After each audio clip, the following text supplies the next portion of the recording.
thanks to everyone for having me. I really appreciate the opportunity. My apologies for a somewhat stripped down nature of my presentation. It is currently tornado and power outage season in Minnesota, so I have escaped to my office at the university so I can plug my computer into an outlet that works. So I apologize that you'll all have to see my face for the next 45 minutes. What I'm presenting here is based on a short work in progress for a forthcoming edited volume on content moderation. And my chapter in this is exploring how a different and emerging model for social media, decentralized or federated platforms, it's often called the Fediverse, as many of you of course know, might help provide a better basis for the real sort of policy debates that we're currently having about content moderation. Now, in this, I do want to argue that the Fediverse is a promising model, right? Not just a model, but a potentially very good model for a new way forward on content moderation. But my biggest priority is mostly just descriptive and analytical. I want to describe this new model because it is, I think, the most plausible current alternative to incumbent social media, at least in the short term. But obviously, there are many really interesting potential different long-term approaches. And I want to analyze its strengths and weaknesses. Ultimately, if my conclusion is that this is not a good model, I'm okay with that, though my current view is that there is something quite promising here. I also want to note that my background is in law and policy, not computer science. And the audience that I expect to be reading this work and generally sort of listening to my presentations is a law and policy audiences. And that the audiences I've presented this work so far have generally never heard of Mastodon or ActivityPub or the Fediverse. Now, obviously, given the very high level of computer science expertise in this audience, I imagine that many of you can be quite familiar with what I'm about to say, at least the technical aspects, in which case I apologize for the repetition. And in fact, just so I can sort of make some modifications on the fly, as it were, I was hoping just get a show of hands from the folks on Zoom and maybe in the audience, if someone in the audience can tell me, how many here are generally familiar with the, what the Fediverse is, Mastodon, ActivityPub, the differences between that and kind of dominant incumbent social media. So I'm seeing yes, okay, I think that's literally everyone in that room is raising their hand, and at least some folks on the Zoom are. So I will try to keep that part of the discussion relatively brief. For those of you for whom this is, or at least some of this will be repetition, what I would love is your feedback on, at the very least, if I'm presenting this material in an accurate way. A lot of what I'm trying to do in this project and a lot of what I try to do in my research work is explain interesting technological advances at the frontier of, let's say, social media to non-technical audiences, to law audiences, to policy audiences, folks that are often very unfamiliar with this. And so I want to make sure that at the very least I'm doing it accurately. Let me try to frame my discussion by reference to how we tend to think about content moderation today. And the we here is not necessarily the we in this room, but the we in general public discourse, and certainly among the kind of legal academics that I spend most of my day talking to. So a lot of the current and admittedly very important discussion about content moderation are about ways in which the major social media platforms can do a better job, either voluntarily. So for example, Facebook has the has a so-called Supreme Court, or through different kinds of government mandates. Some of them are direct mandates. We see mostly that in Europe. We see some indirect mandates, for example, through tort law, hence all of the debates that we've been having over Section 230. Though in the United States, we have some direct mandates as well. Just yesterday, for example, the Fifth Circuit upheld Texas's very controversial new social media quote unquote censorship law. And we could talk about that a little bit later, because I think it has some interesting implications for this discussion as well. Now, these discussions all assume, though, that the model for social media will continue, and in some sense should continue to be that of a very small number of very large and closed platforms. And so the question, I think, is, well, what if the very structure of current social media is part of the content moderation challenge? And that unless we think about new structures, we're never going to be able to solve this to anyone's satisfaction. Let me offer an example, again, from my world, which is kind of at the intersection of law and national security.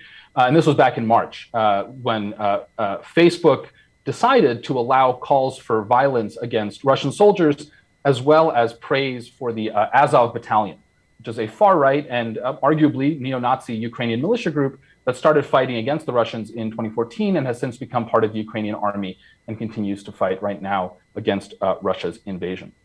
Now, on the merits, this decision by Facebook is clearly a nuanced question, and we could have a very interesting discussion about that, right? Should we use First Amendment principles as they exist in the United States, in which case this activity is probably fine? Should we use European-style speech conceptions that tend to be more grounded in human rights law. When are calls for violence, quote unquote, justified, et cetera, and so on and so forth. But apart from the substantive questions, there are certain structural features that Facebook suffers from that make it very difficult, I think, for the result of any of this substantive discussion, no matter how nuanced or sophisticated it is, to be particularly satisfactory. And some of these structural features are, for example, that Facebook is the only way to access Facebook. So anyone who doesn't like the decision Facebook makes is stuck with it if they want to keep accessing Facebook. Now, that might be fine if Facebook were small, but of course, Facebook is huge, which means that someone and some non-trivial group of people in the world will no doubt disagree with any decision that it makes on the merits of this kind of question. In addition, Facebook is not just large and closed, it's also a for-profit company. And because of that, it is incentivized to, as they say euphemistically in the industry, drive engagement, which really just means highlighting precisely the sort of controversial and inflammatory content that then gives rise to the biggest content moderation problems. And finally, because of Facebook's size, wealth, and centralized control, Facebook actually has, to some meaningful extent, both the technological and logistical capacity to, you can call it moderate, you can call it censor, whatever you want to call it. And that makes any decision on its part not to, feels like a decision, at least to some, to endorse that content. In other words, because Facebook can moderate or censor, people want it to. Again, therefore raising the stakes of anything that Facebook does. Now, this is just one example. A more recent example, of course, is Elon Musk's purchase or potential soon-to-be purchase of Twitter, his remarks about replatforming Donald Trump, the controversy that that's caused. Again, there's an interesting substantive question about that, but there's just something about Twitter's size, its scope, its for-profit nature that makes these kinds of decisions particularly weighty and I think ultimately unsatisfying to a large number of people, however they come out. So we might ask, looking at these examples then, well, what if we weren't dealing with something like Facebook or Twitter, but with a different, more decentralized model? And I think an interesting example, before we even get to the Fediverse, comes from how differently we think about email, right? And how differently we talk about content moderation on email and how we almost don't talk about it. Now, it's not like email doesn't have content moderation, right? We have spam, but there's also things that are far more serious than spam, for example, offensive, harassing conduct, not to mention criminal conduct, for example, CSAM, child exploitation material. And yet, despite all of this, we don't generally talk about the email content moderation crisis. And it's not because we of course, don't use a lot of email. We all do. I think the reason that we talk about email and that I think email is in a healthier space than social media is for a few reasons. First, and perhaps most importantly, you can't actually centrally censor email. Just the architectural features of it are such that there's no one thing to censor. So in some sense, people don't spend their time getting really upset about something because it cannot be done. In addition, because email is decentralized, different people can choose different levels of moderation based on, for example, what email service provider they use. I use Gmail. I'm sure many of us do. Many of us may not want to use Gmail because, of course, Gmail has access to our email. But in exchange, right, Gmail does all sorts of interesting malware and spam filtering and provides a decent suite of tools to do my own moderation to the extent that I want, right? So to the extent that there are these pockets of email that are cesspools, of course they are, I am relatively insulated to that based on my preferences, and so I don't necessarily have to worry about it quite so much. So the question is, well, what if social media operated more like email? And that is, of course, in some sense, what the Fediverse is trying to do. So what I'm going to do in the rest of my time, and then get to questions, is just highlight a few of the features of the Fediverse. Again, I'm going to skip over most of that because I think this audience is generally familiar with it. Talk then about how content moderation works and does not work in the Fediverse, looking at Mastodon as a model, and then asking, well, to the extent that the Fediverse is a good model, what can policymakers do to promote it, right? Okay, so without getting into the specifics of all of this, the way that I think of the Fediverse and protocols like ActivityPub or Blue Sky, which is Twitter's kind of early work in progress on this, and obviously there are other alternatives, is returning us to the model of the early internet and the model of the open protocols, right? The idea that whether it's the lowest level of harder communication or the internet protocol or applications like email or HTTP, there is no one individual, right, or there's no one entity that generally can exert nearly the sort of centralized control that we see is possible for the dominant social media groups. Now, obviously, that was challenged somewhat in the 1990s, right? Those of us who are old enough to remember using America Online, that was kind of an initial walled garden. But really, the biggest challenge of this came when the social media platforms like Facebook and Twitter then kind of rose up in the mid 2000s. And at this point, for many people, the internet just is these closed platforms. Something obviously I'm sure many of you are familiar with. In the legal literature, this has been discussed best by Jonathan Zittrain, who's a professor at HLS at Harvard Law School, wrote this great book, The Future of the Internet and How to Stop It in 2008. And the problem has gotten only worse since then. Right. So the idea of the Fediverse and again, protocols like ActivityPub that sit on it is to create a way for different users to interact, abstracting across or abstracting over the different kinds of content they may want to share with each other. So there's this notion of a username, a post, a like, a follow, that sort of thing. And then on top of that, you can build various applications. And these applications have so far tended to really mimic existing incumbent social media applications. So for example, there's PeerTube, which is the Fediverse or the ActivityPub version of YouTube. There's Friendica, which is the ActivityPub version of Facebook. There's PixelFed, which is like Instagram. And then there's the case study I want to talk about, which is Mastodon, which is basically Twitter, right? I would say that Mastodon is probably the most popular of these applications. It's probably the most popular, I'd say, decentralized social media application generally. Has several million active users. It's growing. It's got quite a bit more prominence and kind of free PR in the wake again of Elon Musk's attempt or in process acquisition of Twitter. And so again, to the extent that there is a kind of immediate short-term alternative to the major social media networks, I think that Mastodon is the best possibility. And so that's why I'm focusing on it here. So the key feature of Mastodon is that anyone can set up an instance, which Mastodon is basically just some hardware that runs the Mastodon software to deal with incoming and outgoing traffic. When you register an account with Mastodon, you are registering an account specifically with a Mastodon instance. That's where your posts live, for example. That's where your information about your followers, likes, et cetera, live.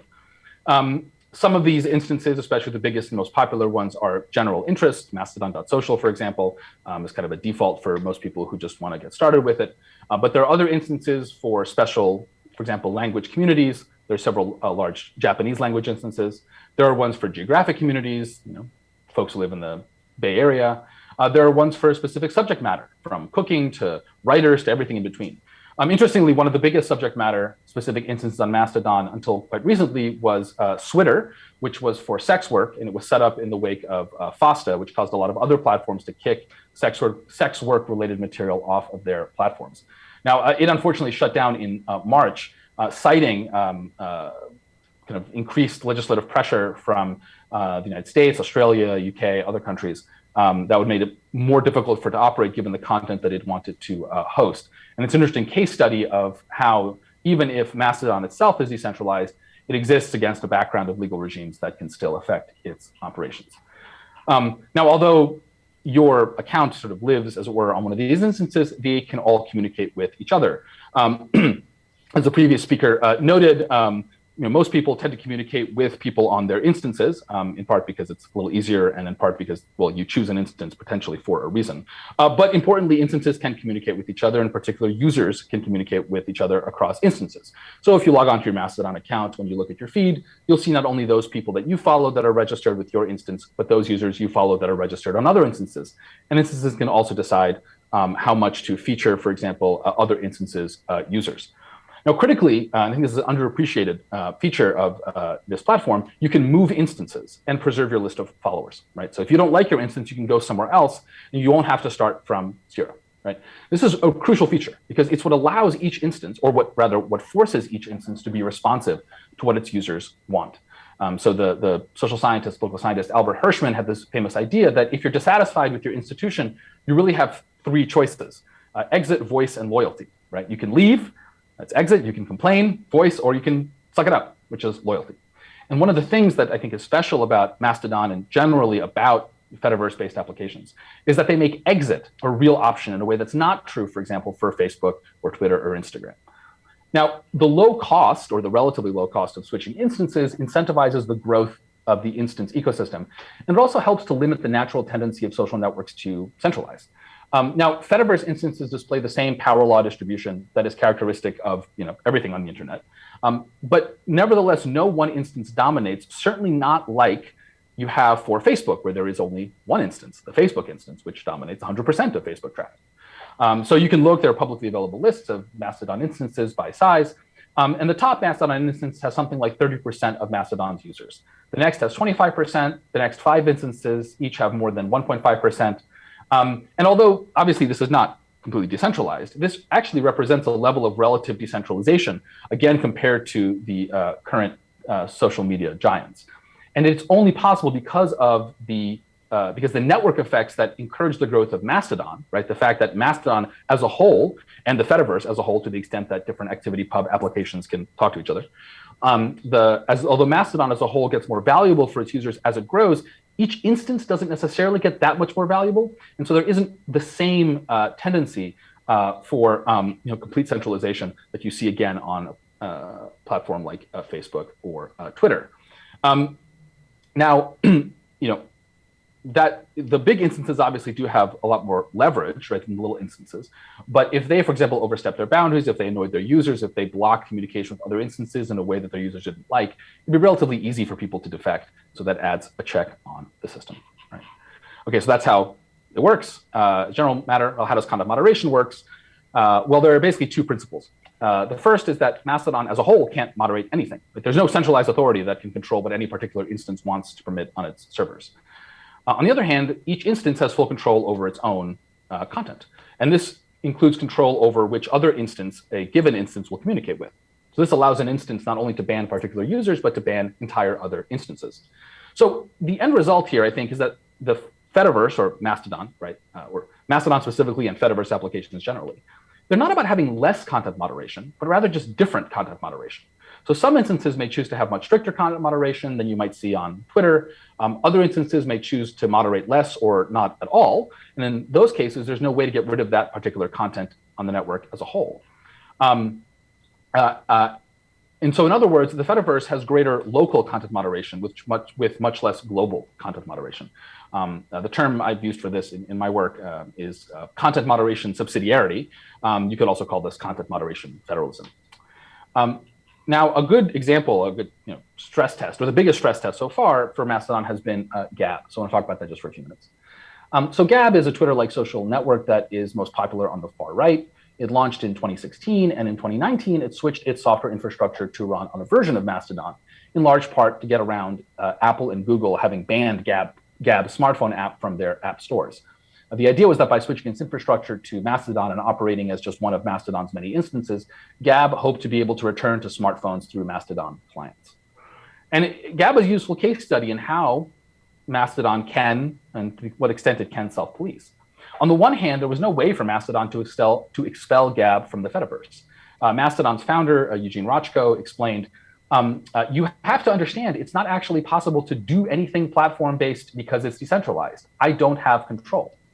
On the other hand, individual Mastodon instances could, and the most popular ones did, refuse to interact with the Gab instance, effectively cutting it off from most of the rest of the network. And this isolation is likely part of what has led to Gab's almost complete insularity, with more than 99% of its users interacting only with other Gab users. In the end, ultimately, Gab made some infrastructural changes that cut it off from the rest of the Fediverse. So they decided to defederate. And this is the equilibrium that currently exists. Gab users can communicate with each other freely, or at least according to Gab's own content moderation policies, which are ironically much less, quote unquote, free speech protective than they claim. But they decided not to associate themselves with other Fediverse instances. And again, the feeling is quite mutual from those other Fediverse instances. So can we make some preliminary assessments on how well this system is working? Well, the biggest benefit is that each instance can decide on its own content moderation. That means you don't need a one-size-fits-all solution. Different users can opt into different levels and types of moderation. Another benefit is that because the moderation tends to be done by the users themselves, to the extent that many of these instances are run in a more decentralized, sort of pseudo-democratic way, there can be more buy-in as to the legitimacy of that moderation. So to return to Hirschman's idea of exit, voice, and loyalty, which I mentioned earlier, the Fediverse provides greater voice opportunities to users than do, again, the big social media networks, which don't really have to listen to their users at all. And when rarely they have in the past, as when early on in Facebook, it would have these user votes that they were basically pointless and ignored.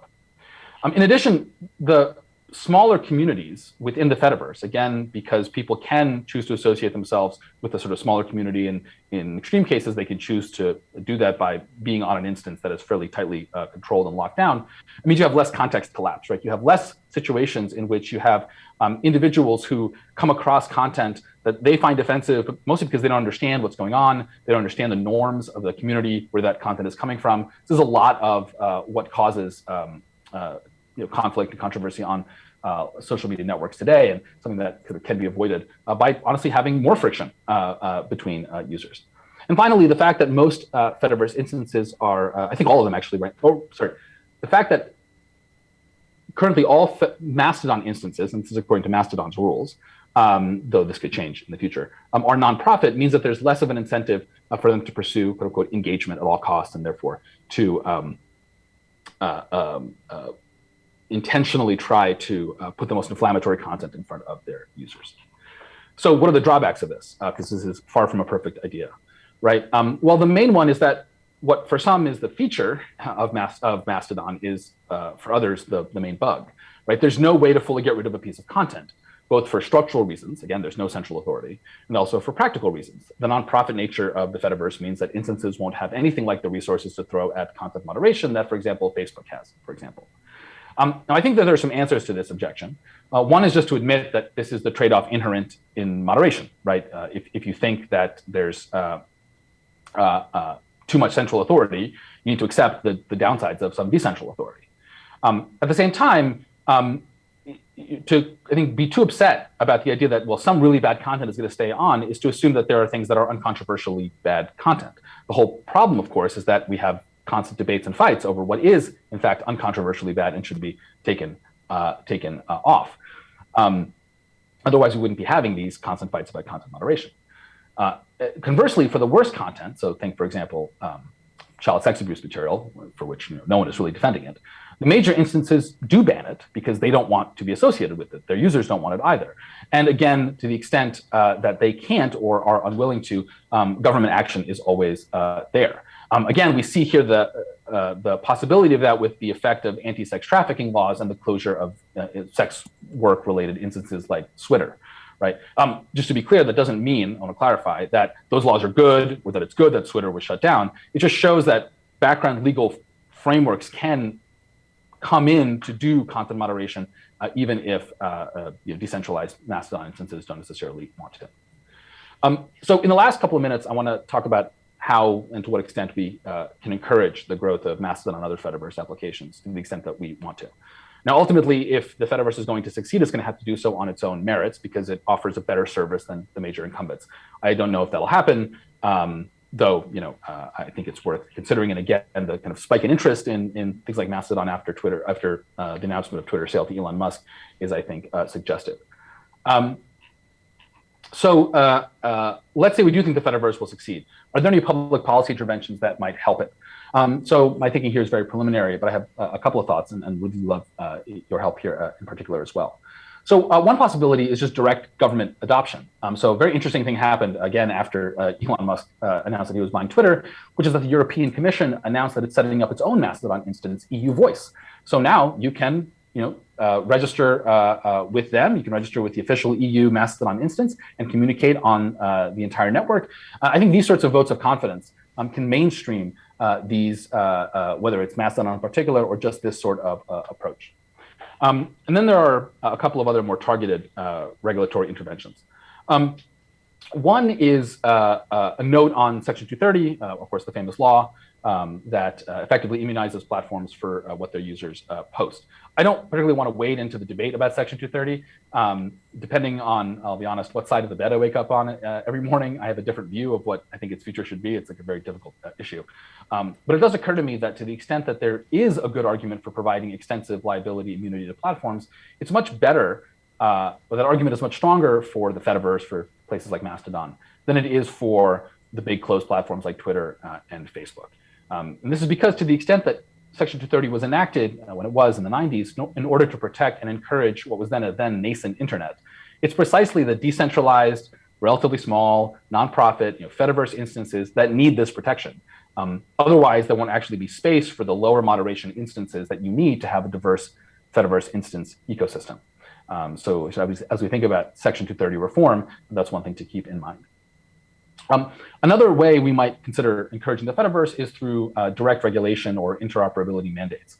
Again, direct regulation is very much on people's minds. For example, you have the bills out of Florida and Texas that are not great bills, of course, but they're an example of how there are at least some constituencies for directly regulating social media platforms.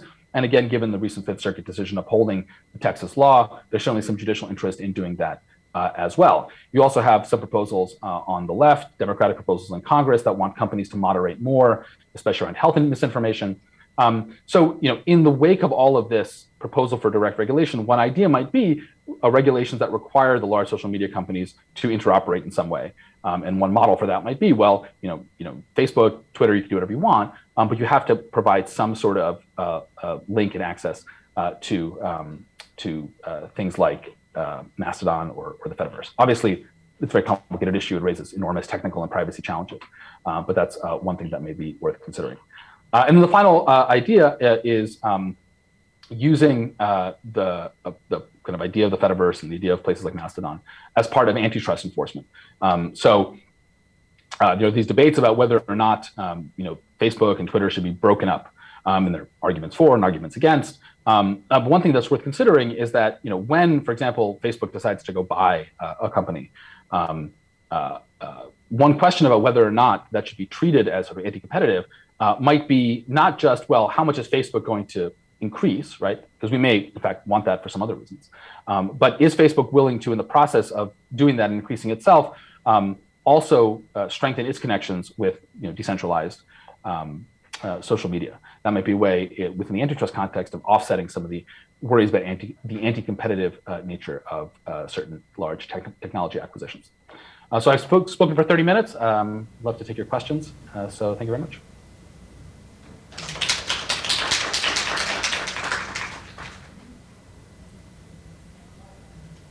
Questions? James? Hey, Alan, very interesting talk. James Grimmelman. In your discussion of interoperability, I would just love to hear you say more about the considerations that might be different between inbound interoperability and outbound interoperability. So a platform accepting content from other sites and applying its moderation policies to them versus a platform providing its content to other sites, either with or without its moderation policies applied. Yeah, so I will admit I have not thought about that distinction. I'm actually curious if you have sort of what you had in mind in raising that. I'm sure there's quite a bit there, but I suspect you have your thoughts on this are much more interesting than mine. Actually. So this is coming out of conversations we've had over the course of this event that have pushed me to think about this. Yeah. But it seems to me that one idea we've heard several times is the degree to which moderation serves users and is located close to them because it filters what they see. And another set of concerns about moderation that are related to causing harm or content that is so problematic we don't want any of our users to see it as a blanket matter. So the inbound side, it seems like the issues have to do with spam and resisting attacks, and the concern that you will have to accept inbound interoperability from people trying to flood your users with messages they don't want. And so your moderation policy might, for user-serving reasons, exclude a lot of that content. On the outbound side, however, the question is, does somebody want to originate content on this platform that may not be visible to some or all members of that platform that people on other platforms might care about? Or should the platform appropriately tell them, no, if you want to originate this content, go to someplace else in the Fediverse and originate it there? And none of this is fully thought through. It just feels like there's a really significant asymmetry, and the policy issues and how we regulate that work out differently between the two settings. Yeah, that's very helpful. Thank you. Thank you for contextualizing that. So just a couple of thoughts. So I agree with you very much that there is a difference. Obviously, there's going to be some blurry, there's going to be some questions on the margin, but there has to be a difference in regulating content because it is something like, for example, spam, and regulating content because some people find it offensive or hurtful or what the case may be. Now, the nice thing, at least as I understand something like Mastodon to work, is that these are not questions that have to be answered centrally, right? And that the trade-offs, because there will ultimately be trade-offs, you can have a system that's very aggressive on, I don't know whether you call that inbound or outbound, but let's say you have a system that's very aggressive, right, on trying to get rid of spam or bots or whatever category of content you don't want. Unless that system is perfectly done, in which case everyone's happy, there's going to be some error rate. And I don't think there needs to be a central decision on that necessarily, right? Users can just choose how much of this they are willing to put up with to have a more or less unfiltered view of inbound and outbound content. Now, where this gets tricky, right, and I think this is part of the question you're asking, and here I have no good answer at all, is if you're going to require the large incumbent social media platforms to do this, they're going to have to make some choices themselves, right? Because they are going to have to, because their instances, what you're doing is you're turning them, for example, into one gigantic instance, right? And therefore, any decisions that they make under the guise of, well, we're interoperating, but we are blocking, right, everything we call spam and bots, that is going to have to, there's going to be someone who's going to decide there if that is true to the spirit of interoperability, or if they are using that as a way of saying they interoperate, but really not kind of just preserving the status quo, right? I don't have a good answer on how that would work. I certainly do agree that some of the proposals that you've seen in Congress, right, the Access Act, for example, which is floated around, tend to gloss over that distinction. So it is a very tricky one.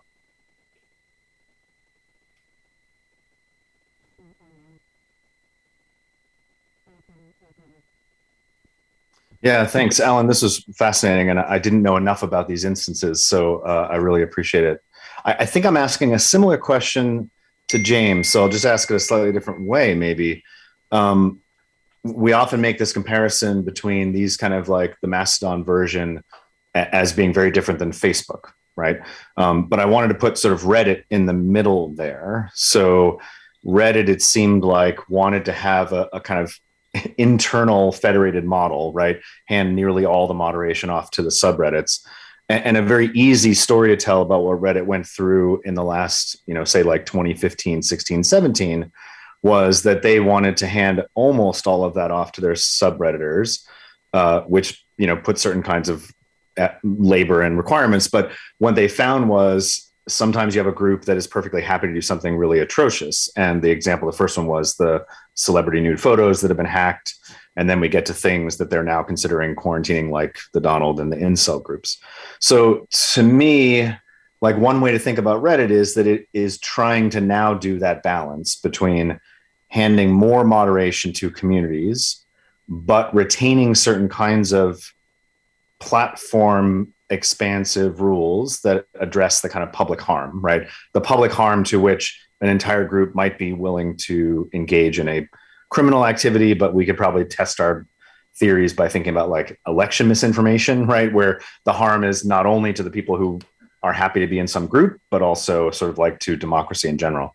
So when you think of those two as contrasts, the sort of Mastodon model and the Reddit model, where do you see the important difference being, and sort of, where do you point to the Mastodon direction as being of certain value? Yeah, no, that's a wonderful comparison.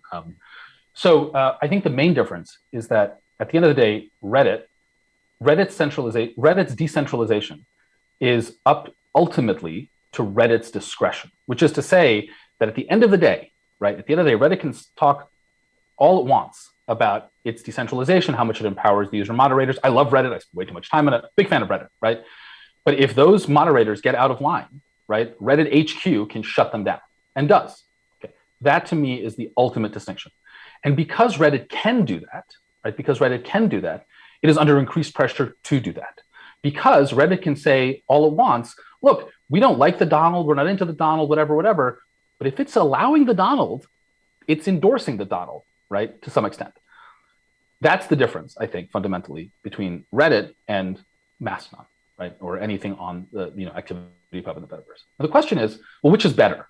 I have no answer here because it depends entirely on your priors, right, and what your evaluation is of the relative risks of the real harm, right? Like I'm not trying to, poo-poo the harm that the unmoderated spaces or under-moderated spaces can pose, especially for marginalized communities, right? Like take that very, very seriously.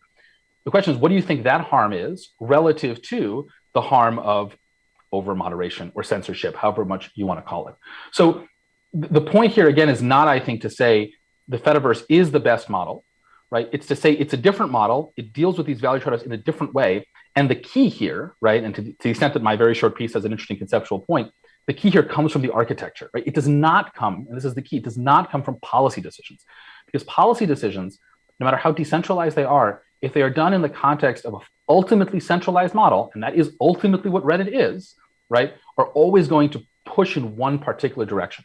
If you're okay with that direction, that's great. I have nothing to offer you in this analysis. I'm just offering a different kind of different kind of world here. That's excellent. Thank you. Great to meet you, by the way. Big fan of your work. So. Oh, thanks. Both directions. Actually, I have a question. Just a quick question. I heard you say nonprofit. So is Mastodon overall a nonprofit? And can instances of Mastodon, make money if they want to? I guess yes, because Gab was one. So what are the rules about monetization? Yeah. So I need to. So I looked this up a while ago. I need to relook it up to make sure I got the rules exactly right. My recollection is, well, Mastodon is just a big open source project, right? And the rules that Mastodon itself says is that you cannot, for example, run a for-profit instance. I don't think you even have advertisements actually. And so presumably to the extent that these instances are funded, they're funded by user donations, that sort of thing. Now, Gab violated a ton of Mastodon rules, to be clear, right? Part of it was the for-profit thing. There was just a lot of things Gab did that violated Mastodon. But the point is that you can violate Mastodon's rules per se, but it's not entirely clear how enforceable those rules are. Right now, again, there are questions about, well, what are the kind of open source licenses that Mastodon has created? And obviously it gets very, very complicated in terms of open source permission structures.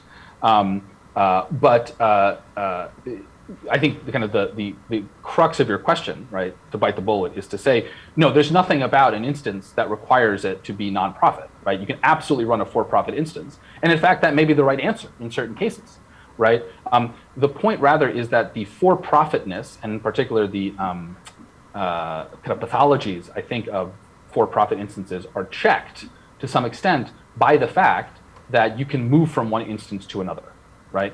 And if an instance violated that, if they tried to run their own kind of forked version of Mastodon, didn't allow moving users from instance to instance, presumably the rest of the community would react very harshly, and then that instance would lose its appeal, right? Unless it was itself a weird niche instance like Gab always was.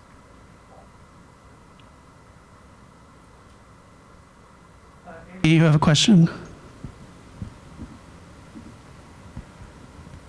Hi.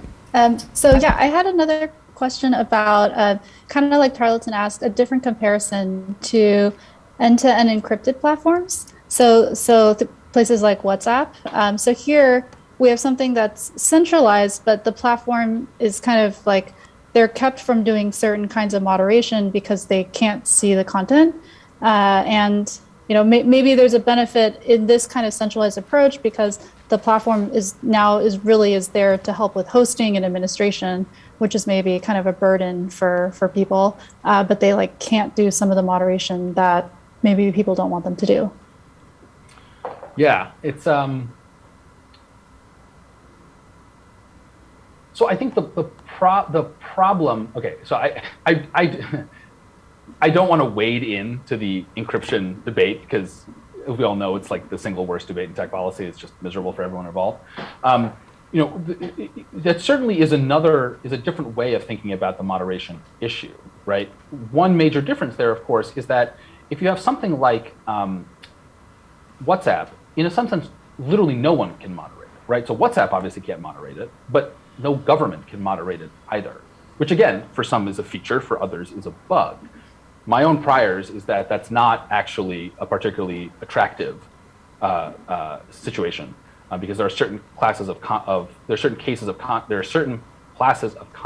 My apologies, right? In which there is a legitimate role for someone forcing someone to moderate, right? And if you have a system like WhatsApp where they've created technologically the ability that literally they can't moderate at all, that to me is potentially a problem. That something like Fediverse instances, because they will ultimately be located in a particular jurisdiction, are less subject to. Now, of course, the problem is, of course, you know, an instance can be located anywhere around the world, and there's no guarantee that you get jurisdiction over the actual hardware which the stuff is located on. So I don't want to overstate the benefits there. But my spluttering is clearly a sign that I need to think about this comparison more, because I think it's a very interesting one. Thanks.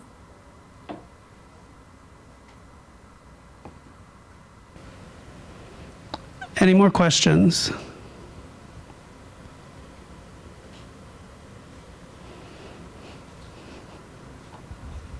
Okay, great. Well, thank you, Alan, for a very nice talk to end the workshop.